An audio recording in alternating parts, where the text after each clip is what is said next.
through it.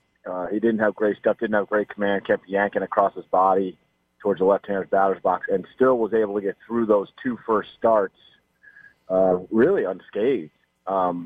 Since then, he's been a lot more consistent, I think, and last night wasn't from a command perspective wasn't as rough, but he did still kind of have to get through it. He didn't have great stuff, but he had really good stuff. I think one of the things is that you got to give the Orioles a little bit of credit in the sense that they took advantage of the mistakes he did make. They hit hard, and but you're right. He got into the seventh inning, especially the seventh inning. He's in there, he's facing Davis, and all of a sudden you see the hardest fastballs he's thrown all day. We talked about this with you before he came back, as far as the J.D. Martinez, Victor Martinez batting ordered situation. Obviously, it's moot now because Miggy's hurt, but it still seems to many of us that J.D. is probably one of your best offensive players. I know Victor's hitting the ball a little bit. Why not give J.D. a situation to have more at-bats? Is it a comfort level that guys get in where they're playing well, they don't want to move, or what's the rationale for that? Well, it can be it can be a comfort level, but for me, it's just the fact that you're going to be stringing a bunch of right-handed hitters together, and when you get into the seventh, eighth, and ninth inning, it makes it much easier on the opposing manager to just run some right-handed power-throwing arm with a hard slider, and it's easier to get those guys, despite the fact that they're very good hitters. Those guys, J.D., Upton, Nick, they're very good right-handed hitters, but they also have a penchant for swinging and missing at times, especially hard power-throwing right-handed pitchers that have sliders, and that's what you see coming out of bullpens for the most part in the seventh, eighth, and ninth inning.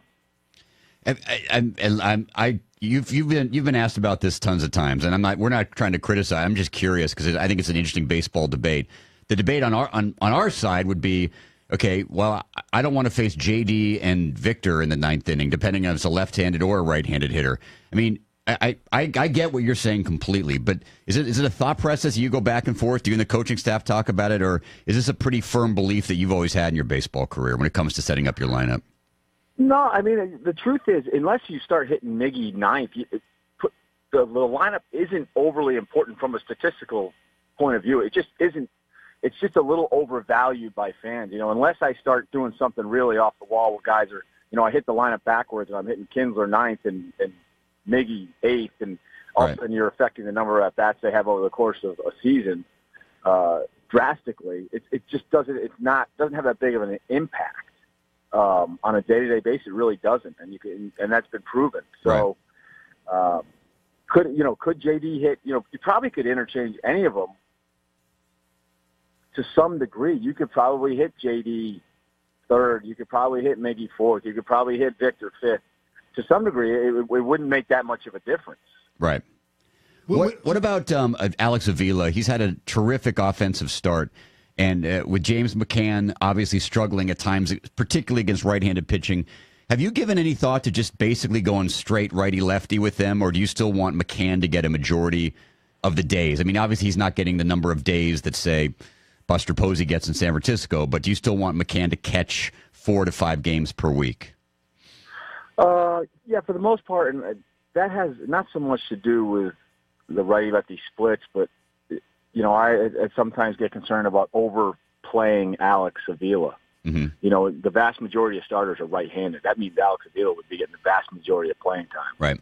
And I think at this point in his career, I think it'd be probably, I'm not saying he has to be necessarily just a strict backup role, but I think you have to be a little bit more careful about his playing time in order of preserving him for the entire season. Well, continuing my batting order obsession, though, the way Avila's playing and the way he draws walks, would you ever think of moving him to the 2-hole, especially since Nick is struggling a little bit? Yeah, we talked about it last night, actually. I talked about catching him. Well, he's catching today, but I talked about hitting him second today as well. And I just want to ultimately came to the conclusion I want to give Nick a little more time. He had swung the bat so well. He's struggling a little bit lately, but I still think he can be the guy. Maybe if hopefully Nick gets hot, but if he struggles, maybe something like that does happen. Alex has swung the bat well. There's a little bit of concern, too, in the top of the lineup when you have those run producers behind him. You want to be able to score from first on a double or score from second on a single. And, if you start stringing together Alex, Miggy, Victor, you're for the most part could be stuck in a situation going base to base. So that was part of the consideration. But I did think about it. Even I thought, like I said, I thought about it last night for today, but ultimately decided against it. And as for today, are we assuming that you will have a closer not named Justin Wilson today? Is Justin out for today after 2 long outings last 2 nights? I can't tell you that, just in case Buck Showalter's listening to your show. Good morning, Buck. Hey, Buck. Give us a call if you want to talk to Brad, and we can put you guys on together. I guess that's a very fair answer, yes. Now, you addressed this a little bit before the game last night. A lot of people trying to figure out why Sanchez is still on the team. You said there was nothing in Toledo or in the organization that's better. You know, Buck Farmer, Arsenio Leon, none of those guys would be a better option than Anibal Sanchez at this point. Well, they're different animals. Arsenio Leon is basically a 1, maybe a 2-inning guy, so he doesn't give you really length in the bullpen. And Buck Farmer, the one thing you need, and it's been shown, you roughly need 10 or 11 starting pitchers over the course of the season. And guys like Buck Farmer that's the depth that if we need to get to 10 or 11 starting pitchers, that's who we go to. Whether it was Warwick Soppold, Buck Farmer, Chad Bell was down there. Now he's in our bullpen. So it's not just as simple as, hey, this guy's got a better arm, this guy's a better pitcher. It's also what role they can pitch in and how they fit into the bullpen you have at the major league level. Hey, Brad, a baseball issue that Stoney and I were talking about earlier, I was curious your thoughts on. I was listening to the broadcast last night, and Dan and Jim were talking about the home run rate and how it's really jumped up since the middle of 2015. And there is a theory out there that something has been done to the baseballs, whether they're wound tighter or just made differently. Maybe it's intentional or not. And they really pointed to the Trumbo homer off Wilson the other night, where when it was hit, they both thought it was going to be maybe a fly ball to the warning track that JD would catch, and it went out of the park for the home run.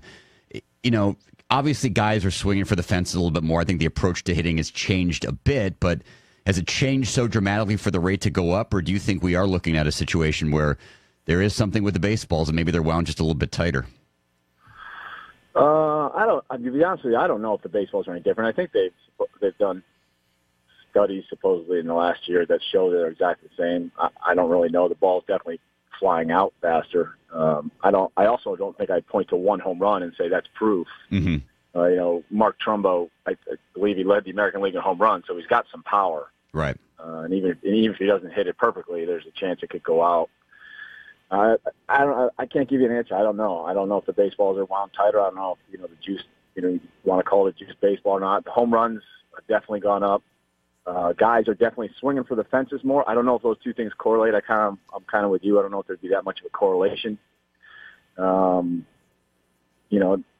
whole launch angle thing has become very popular, although ironically I was reading an article yesterday how a data-driven study has proven that hitters trying to improve their launch angle, there's been as many failures as there has been successes. You always hear about the successes of JD and Josh Donaldson and guys like that, but they say there's been as many failures as there has been successes. Just don't hear about them.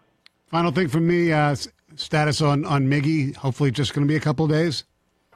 Yeah, hopefully.